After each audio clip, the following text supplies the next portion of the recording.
রাসূল করিম সাল্লাল্লাহু আলাইহি ওয়াসাল্লাম যখন মা আমিনার গর্ভের মধ্যে আসলেন, তখন তার পিতা হযরতে আব্দুল্লাহ সিরিয়ার মধ্যে ব্যবসা বাণিজ্য করার জন্য তিনি সিরিয়ার মধ্যে চলে গেলেন। বিশ্বনবী জনাবে মুহাম্মদুর রাসূলুল্লাহ সাল্লাল্লাহু আলাইহি ওয়াসাল্লাম তার মায়ের গর্ভে যখন 6 মাস, ঠিক তখনই হযরতে আব্দুল্লাহ সিরিয়ার মধ্যে তিনি ইন্তেকাল করলেন। রাসূলুল্লাহ সাল্লাল্লাহু আলাইহি ওয়াসাল্লামের জন্মের পূর্বেই তার পিতা ইন্তেকাল করলেন। তিনি এই পৃথিবীর মধ্যে এতিম একজন শিশু হিসেবে, এতিম নবী হিসেবে এই পৃথিবীর মধ্যে আল্লাহ রাব্বুল আলামিন তাকে প্রেরণ করলেন। সুবহানাল্লাহ। রাসূল করিম সাল্লাল্লাহু আলাইহি ওয়াসাল্লাম এমন একজন মানুষ ছিলেন, এমন একজন মহামানব ছিলেন, তিনি কোনো সাধারণ মানুষ ছিলেন না। মা আমিনার গর্ভে যখন রাসূল করিম সাল্লাল্লাহু আলাইহি ওয়াসাল্লাম তশরিফ আনলেন, মা আমিনা যখন বাহিরের মধ্যে পানি আনতে যেতেন, বাহিরের মধ্যে যখন যেতেন, তখন মা আমিনার শরীর থেকে সুঘ্রাণ বের হতো। সুবহানাল্লাহ। আরবের একটি নিয়ম ছিল, আরবের একটি প্রথা ছিল, যেই মহিলার স্বামী ইন্তেকাল করবে, যেই মহিলার স্বামী ইন্তেকাল করবে 1 বছর পর্যন্ত সেই বিধবা মহিলা কোনো খুশবু ব্যবহার করতে পারবে না। সুবহানাল্লাহ। তাদের প্রথা হলো 1 বছর কোনো খুশবু ব্যবহার করতে পারবে না।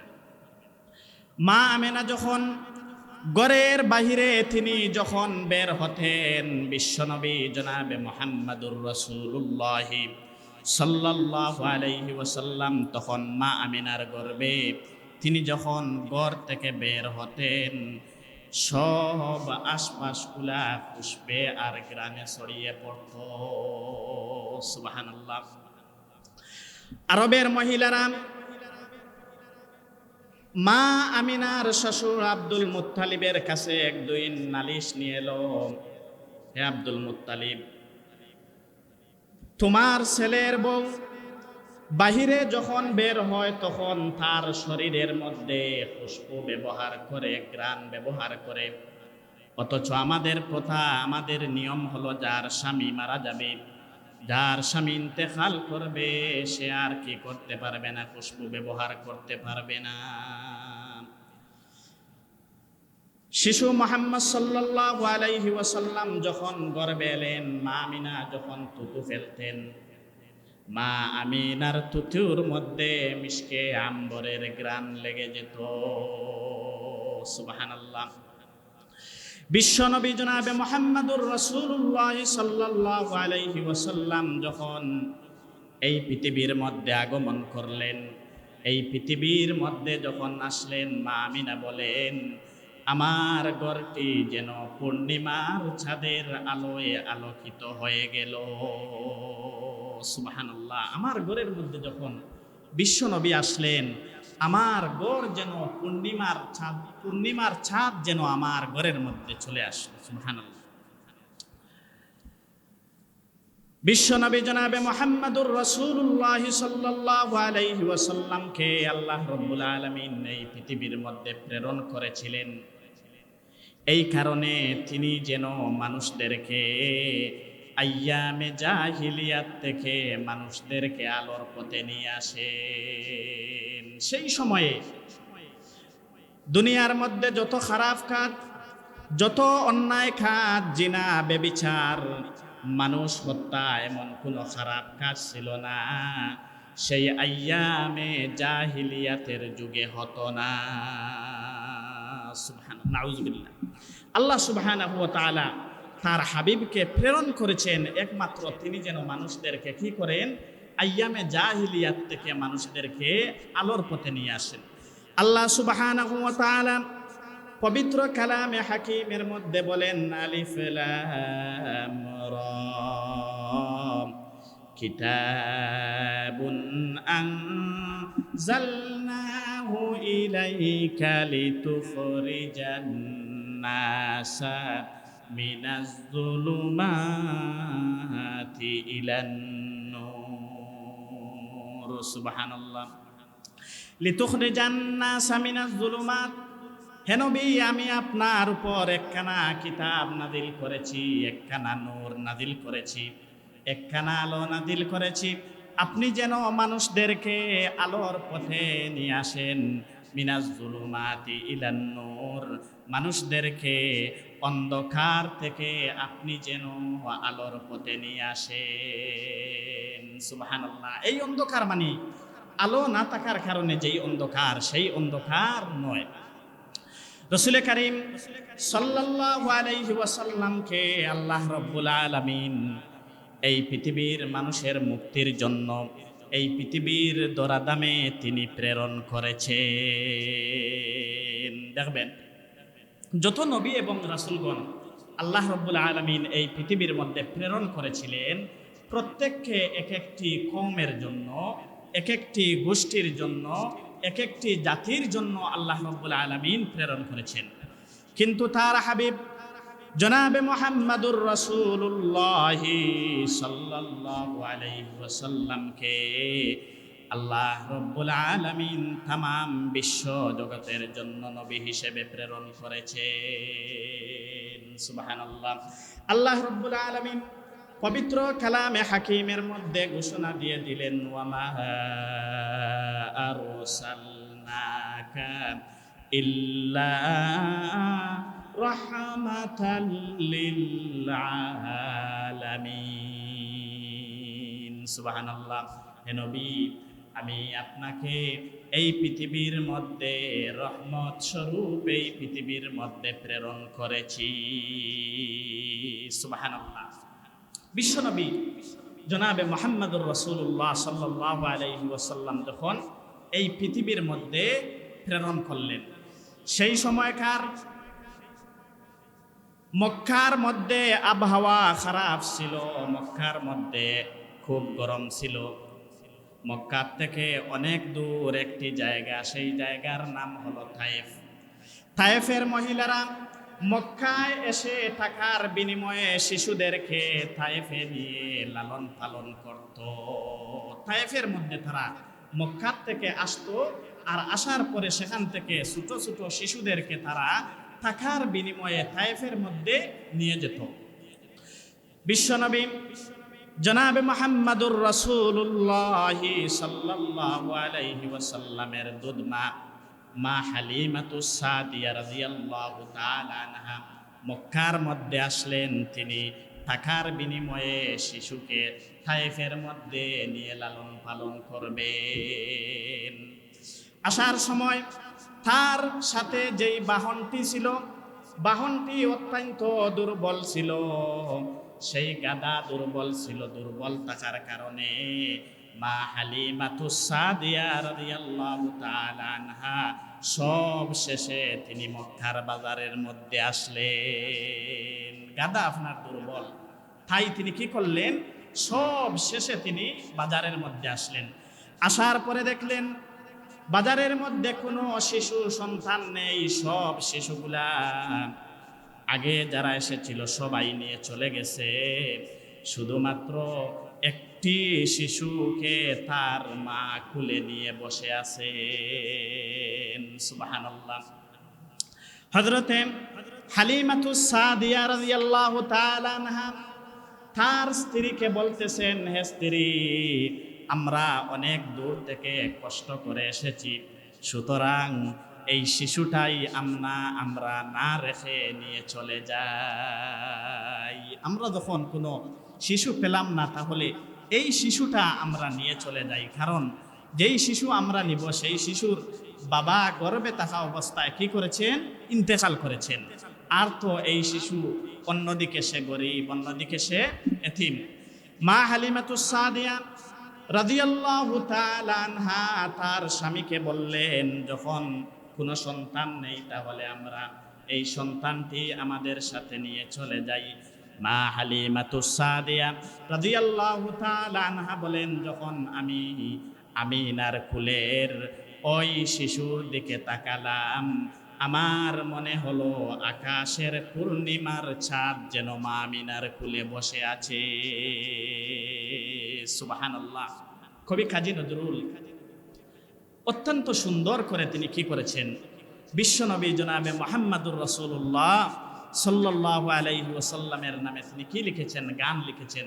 যেই সময় ইসলামের পক্ষে কলম ধরার মতো কোনো লোক ছিল না, সেই সময় কবি কাজী নজরুল ইসলাম সুন্দর সুন্দর করে বিশ্বনবীর নামে কি করেছেন, গান লিখেছেন। তোরা দেখে যা আমেনা মায়ের কুলে, তোরা দেখে যা আমেনা মায়ের কুলে, তোরা দেখে যা আমেনা মায়ের কুলে, তোরা দেখে যা আমেনা মায়ের কুলে, মধু পূর্ণিমারি চাঁদ সেথায় দুলে, তোরা দেখে যা আমেনা মায়ের কুলে। সুবহানাল্লাহ। এইভাবে যত সুন্দর সুন্দর তিনি কি লিখেছেন, গান লিখেছেন। অন্য কোনো কবি কাজী নজরুল ইসলামের নামে এই ধরনের গান লেখেন নাই। আল্লাহ সুবহানাহু ওয়া তাআলা কবি কাজী নজরুল ইসলামের কবরকে জান্নাতুল ফিরদাউসের বাগান বানিয়ে দিন। আমরা সকলে পড়ছি আমিন। সম্মানিত হাজিরিন, বিশ্বনবী জনাবে মুহাম্মদুর রাসূলুল্লাহ সাল্লাল্লাহু আলাইহি ওয়াসাল্লামের কথা বলতে গিয়ে মা হালিমাতুস সাদিয়া রাদিয়াল্লাহু তাআলা আনহা বললেন, আমরা যখন ওই শিশু মুহাম্মদকে কুলে নিয়ে তায়েফের উদ্দেশ্যে রওনা হলাম, যখন আমরা ওই দুর্বল বাহনটির উপরে, গাদার উপরে উঠলাম, তখন দেখলাম আমাদের ওই বাহনটি সবল হয়ে গিয়েছে। সুবহানাল্লাহ। আমরা যখন বাড়ির মধ্যে চলে গেলাম, বাড়ির মধ্যে যাওয়ার পরে আমাদের একটি কুয়া ছিল, কুয়ার মধ্যে কোনো পানি ছিল না। আমরা যখন শিশু মুহাম্মদকে বাড়ির মধ্যে নিয়ে চলে গেলাম, তখন দেখলাম আমাদের কুয়াগুলো পানিয়ে ভর্তি হয়ে গেছে। সুবহানাল্লাহ। মা হালিমাতুস সাদিয়া রাদিয়াল্লাহু তাআলা আনহা বলেন, শিশু মুহাম্মদকে যখন আমাদের বাড়ির মধ্যে আনলাম, আমাদের বাড়ির মধ্যে অনেক খেজুর গাছ ছিল। আমাদের খেজুর গাছগুলায় খেজুর আসতো না। শিশু মুহাম্মদকে যখন আমাদের বাড়ির মধ্যে নিয়ে আসলাম, ওই বৎসর সব চাইতে বেশি খেজুর আমাদের গাছে এসেছে।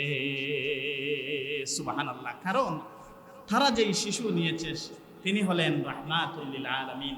আল্লাহ সুবহানাহু ওয়া তাআলা আগেই ঘোষণা করে দিলেন, ওয়ামা আরসালনাকা ইল্লা রাহমাতাল লিল আলামিন।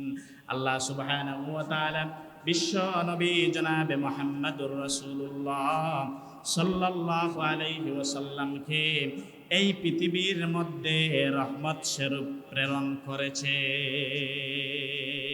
সুবহানাল্লাহ। আম্মাজান আয়েশা সিদ্দিকা রাদিয়াল্লাহু তাআলা আনহার কাছে বিশ্ব নবী জনাবে মুহাম্মদুর রাসূলুল্লাহ সাল্লাল্লাহু আলাইহি ওয়াসাল্লামের চরিত্র সম্পর্কে জিজ্ঞাসা করা হলো। কারণ দুনিয়ার মধ্যে একজন মানুষের সব চাইতে বেশি চরিত্র যিনি জানেন তিনি হলেন স্ত্রী। দুনিয়ার মধ্যে একজন মানুষ কেমন, তার চরিত্র কেমন, সব চাইতে বেশি জানে তার স্ত্রী।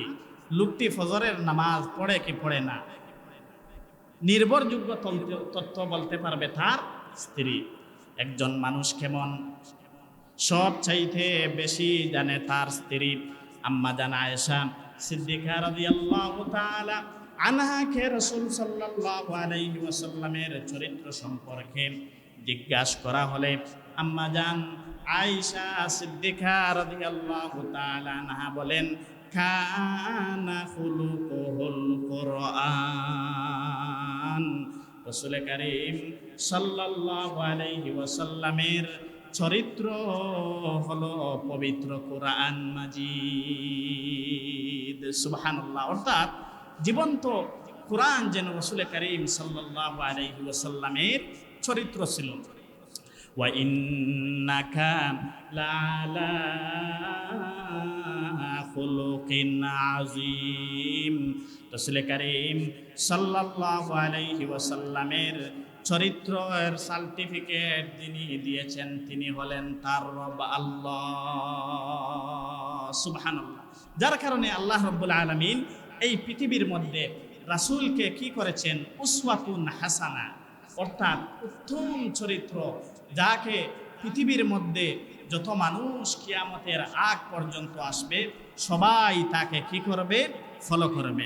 রাসূল কারীম সাল্লাল্লাহু আলাইহি ওয়াসাল্লামকে যদি কোনো শিশু চায় ফলো করতে, শিশু চায় রাসূলের কাছ থেকে আদর্শ গ্রহণ করতে, তাহলে সেই শিশুও রাসূলের কাছ থেকে আদর্শ গ্রহণ করতে পারবে। সুবহানাল্লাহ। একটি শিশুও তার রাসূলের কাছ থেকে আদর্শ গ্রহণ করতে পারবে। মা হালিমাতুস সাদিয়া বলেন, যখন আমার কুলে যখন আমার শিশু মুহাম্মদকে আমি লালন পালনের জন্য মক্কা থেকে আমি তায়েফের মধ্যে নিয়ে আসলাম, তখন আমার আরো একটি মেয়ে ছিল, তার নাম হলো সামিয়া। আরো একটি মেয়ে ছিল, তার নাম হলো সামিয়া। সামিয়া আমার যে স্তনের মধ্যে তার মুখ লাগাতো, যে স্তন থেকে সে দুধ পান করত, সেই স্তন থেকে শিশু মুহাম্মদ কখনো দুধ পান করত না। সুবহানাল্লাহ। কারণ তিনি ন্যায় বিচারী ছিলেন। একটি শিশু মুহাম্মদ সাল্লাল্লাহু আলাইহি ওয়াসাল্লামের আদর্শে আদর্শবান হতে চায়, তাহলে মুহাম্মদ সাল্লাল্লাহু আলাইহি ওয়াসাল্লামের মধ্যে আল্লাহ রাব্বুল আলামিন উসওয়াতুন হাসানা রেখে দিয়েছেন। সুবহানাল্লাহ। কেমন নবী!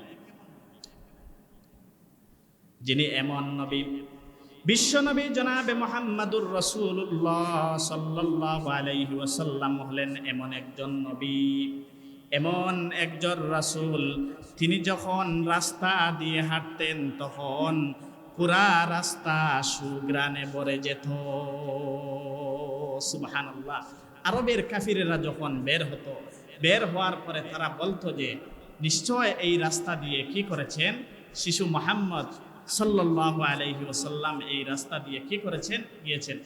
সেই নবী মুহাম্মদুর রাসূলুল্লাহ সাল্লাল্লাহু আলাইহি ওয়াসাল্লাম পৃথিবীর মধ্যে আগমন করার পূর্বে আল্লাহ রাব্বুল আলামিনের কিতাব দিয়ে মানুষদেরকে দাওয়াত দিয়েছিলেন।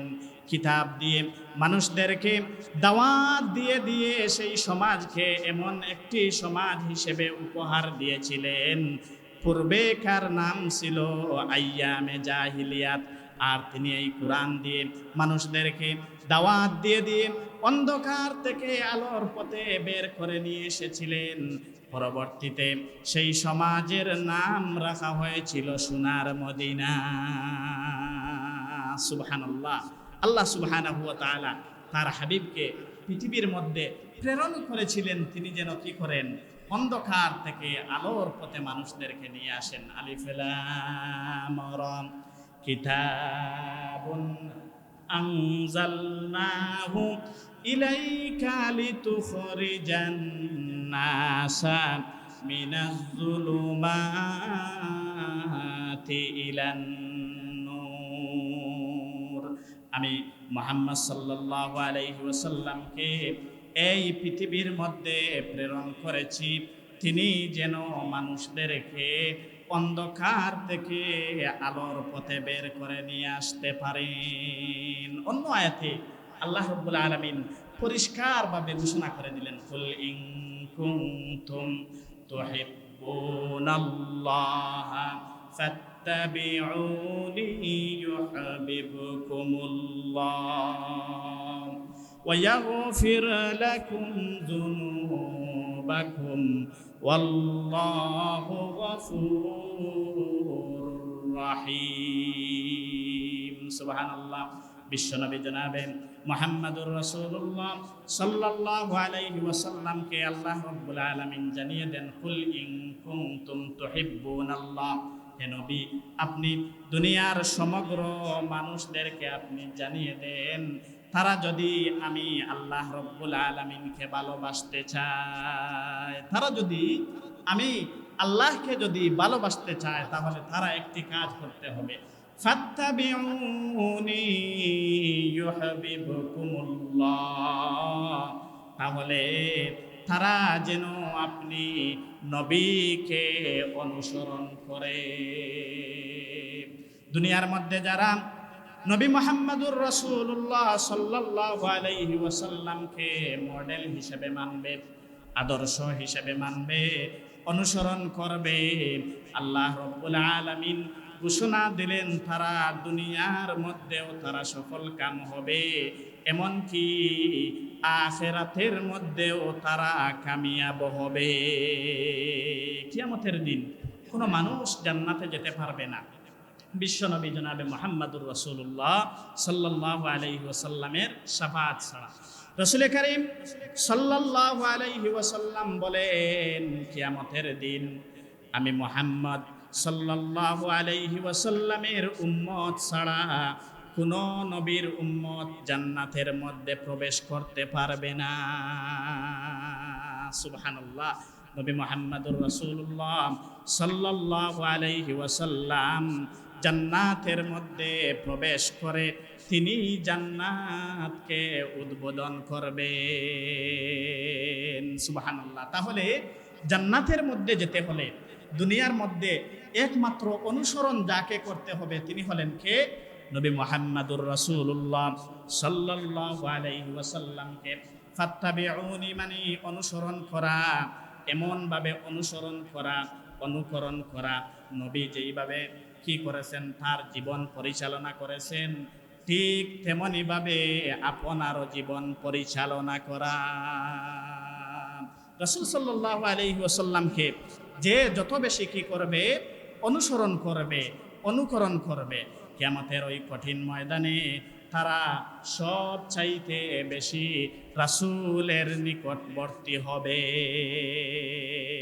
রাসূল করিম সাল্লাল্লাহু আলাইহি ওয়াসাল্লাম একদিন সাহাবায়ে কেরামদেরকে ডাক দিয়ে বললেন, আবার সাহাবায়ে কেরাম, কিয়ামতের দিন কিছু মানুষ আমার প্রতিবেশী হবে, আমার সাথে থাকবে, আমার সব চাইতে কাছে থাকবে, কিছু মানুষ সব চাইতে আমার কাছে থাকবে। রাসূল করিম সাল্লাল্লাহু আলাইহি ওয়াসাল্লাম বললেন, যারা দুনিয়ার মধ্যে সব চাইতে বেশি আমি রাসূলকে অনুসরণ করেছে, আমি রাসূলের সঙ্গে যাদের সব চাইতে বেশি মহব্বত ছিল, তারা কিয়ামতের দিন আমার পাশে থাকবে। হযরতে আবু বকর সিদ্দিক রাদিয়াল্লাহু তাআলা আনহু যখন এই হাদিসটি শুনলেন, যখন এই কথাটি শুনলেন, তখন হযরতে আবু বকর সিদ্দিক রাদিয়াল্লাহু তাআলা আনহু সব সময় রাসূল সাল্লাল্লাহু আলাইহি ওয়াসাল্লামের কাছে কাছে থাকতেন। সুবহানাল্লাহ। হযরতে আবু বকর সিদ্দিক রাদিয়াল্লাহু তাআলা আনহুকে জিজ্ঞাসা করা হলো, হে আবু বকর, তুমি কেন সবচেয়ে বেশি বেশি রাসূলের কাছে কাছে থাকো? রাসূলের কাছ থেকে তুমি কেন দূরে সরে যাও না? আবু বকর সিদ্দিক রাদিয়াল্লাহু তাআলা আনহু বলেন, দুনিয়ার মধ্যে যেইভাবে আমি রাসূলের কাছে কাছে আছি, জান্নাতের মধ্যে গিয়েও আমি রাসূলের পাশে থাকতে চাই। সুবহানাল্লাহ। রাসূল করিম সাল্লাল্লাহু আলাইহি ওয়াসাল্লাম যখন নবুয়ত প্রাপ্তি হলেন, সর্বপ্রথম তিনি হযরতে আবু বকর সিদ্দিক রাদিয়াল্লাহু তাআলা আনহুর কাছে দাওয়াত নিয়ে চলে গেলেন। হযরতে আবু বকর সিদ্দিক রাদিয়াল্লাহু তাআলা আনহু রাসূল করিম সাল্লাল্লাহু আলাইহি ওয়াসাল্লামের সবচেয়ে কাছের তিনি বন্ধু ছিলেন। একজন মানুষ সবচাইতে বেশি তার সিক্রেট কথাগুলা শেয়ার করে কার সাথে? তার বন্ধুর সাথে। সবচাইতে বেশি সিক্রেট কথাগুলো শেয়ার করে তার বন্ধুর সাথে। যত সময় পর্যন্ত তার গোপন কথাটি তার বন্ধুর সঙ্গে শেয়ার করবে না, তত সময় পর্যন্ত তার পেটের ভাতগুলা হজম হবে না। কারণ আল্লাহ সুবহানাহু ওয়া তাআলা কালামে হাকিমের মধ্যে বললেন, ইয়াউমা ইয়াফিরুল মারউ মিন আখিহি ওয়া উম্মিহি ওয়া আবিহি ওয়া সাহিবাতিহি ওয়া বানি। কিয়ামতের দিন কেউ কারো কোনো কাজে আসবে না, পিতা সন্তানের কাজে আসবে না, স্বামী তার স্ত্রীর জন্য কাজে আসবে না। এরপরে তিনি বললেন, বন্ধু বন্ধুর জন্য কোনো কাজে আসবে না। দুনিয়ার মধ্যে সব চাইতে আপনজন হলেন আপনার সন্তানের জন্য পিতা, সন্তানের জন্য মাতা, ভাইয়ের জন্য ভাই, এইভাবে মানে সব চাইতে এরা হলো কাছের। কিন্তু আল্লাহ সুবহানাহু ওয়া তাআলা সেই জায়গার মধ্যে বন্ধুর কথা উল্লেখ করলেন কেন? আল্লাহ সুবহানাহু ওয়া তাআলা সেই জন্য বন্ধুর কথা উল্লেখ করেছেন। দুনিয়ার মধ্যে সব চাইতে কাছের মানুষ, একজন মানুষের সব চাইতে প্রিয় মানুষ হয় তার বন্ধু। প্রিয় মানুষ হয় কে? বন্ধু। রাসূল কারীম সাল্লাল্লাহু আলাইহি ওয়াসাল্লাম যখন হযরতে আবু বকর সিদ্দিক রাদিয়াল্লাহু তাআলা আনহুর কাছে ইসলামের দাওয়াত নিয়ে চলে গেলেন, যখন তিনি বললেন, হে আবু বকর, আমার উপরে আল্লাহ সুবহানাহু ওয়া তাআলা নবুয়ত দান করেছেন, আমার উপরে কালামুল্লাহ নামক একখানা কিতাব আমার উপরে নাযিল করতেছেন, আর আল্লাহ সুবহানাহু ওয়া তাআলার পক্ষে, ইসলামের পক্ষে তিনি যখন আবু বকরকে দাওয়াত দিয়ে দিলেন, হযরতে আবু বকর সিদ্দিক রাদিয়াল্লাহু তাআলা আনহু কোনো দ্বিধা দ্বন্দ্ব না করে, কোনো প্রশ্ন না করে সাথে সাথেই তিনি ইসলামকে কবুল করলেন। সুবহানাল্লাহ। হযরতে আবু বকর সিদ্দিক রাদিয়াল্লাহু তাআলা আনহু কিয়ামতের দিন আল্লাহ সুবহানাহু ওয়া তাআলার আরশে আযীমের নিচে রাসূল কারীম সাল্লাল্লাহু আলাইহি ওয়াসাল্লামের সব চাইতে কাছে তিনি থাকবেন। দুনিয়ার মধ্যে রাসূল কারীম সাল্লাল্লাহু আলাইহি ওয়াসাল্লামের রওজা মুবারকের পাশে দুইজন সাহাবীর কবর রয়েছে। রওজা মুবারকের মধ্যে রাসূল কারীম সাল্লাল্লাহু আলাইহি ওয়াসাল্লামের এক পাশে শায়িত আছেন হযরতে আবু বকর সিদ্দিক রাদিয়াল্লাহু তাআলা আনহু, আর আরেক পাশে শায়িত আছেন হযরতে ওমর ইবনুল খাত্তাব রাদিয়াল্লাহু তাআলা আনহু। কারণ এই দুই সাহাবী রাসূল কারীম সাল্লাল্লাহু আলাইহি ওয়াসাল্লামের সব চাইতে বেশি কি ছিলেন? সহযোগী ছিলেন। যদিও একজন হযরতে ওমর ইবনুল খাত্তাব রাদিয়াল্লাহু তাআলা আনহু প্রথম দিকে, ইসলামের প্রথম দিকে রাসূলের বিরোধী ছিলেন, রাসূল কারীম সাল্লাল্লাহু আলাইহি ওয়াসাল্লামের বিরোধিতা করতেন, আর ইসলামের প্রথম থেকেই হযরতে আবু বকর সিদ্দিক রাদিয়াল্লাহু তাআলা আনহু রাসূলকে সাহায্য করতেন। সুবহানাল্লাহ। রাসূল কারীম সাল্লাল্লাহু আলাইহি ওয়াসাল্লাম বলেন, আনা খাতামুন নাবিয়্যিন লা নাবিয়্যা বাদি, আমি হলাম সর্বশেষ নবী, আমার পরে আর কোনো নবী আসবে না। যদি দুনিয়ার মধ্যে নবী আসার প্রথা চালু থাকতো তাহলে হযরতে ওমর ইবনুল খাত্তাব রাদিয়াল্লাহু তাআলা আনহু নবী হতেন। সুবহানাল্লাহ। তারা কত ইসলামের জন্য রাসূল কারীম সাল্লাল্লাহু আলাইহি ওয়াসাল্লামকে সাহায্য করেছিলেন।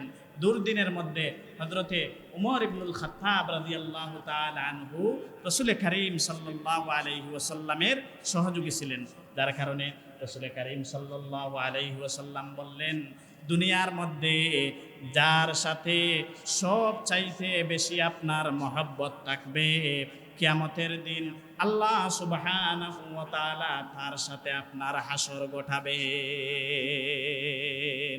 রাসূল কারীম সাল্লাল্লাহু আলাইহি ওয়াসাল্লামের ভালোবাসা পেতে হলে দুনিয়ার মধ্যে আমাদেরকে সব চাইতে বেশি অনুসরণ করতে হবে রাসূলকে। আর এই অনুসরণের মাপকাঠি হলো রাসূল কারীম সাল্লাল্লাহু আলাইহি ওয়াসাল্লামের সুন্নাতগুলাকে অনুসরণ করা।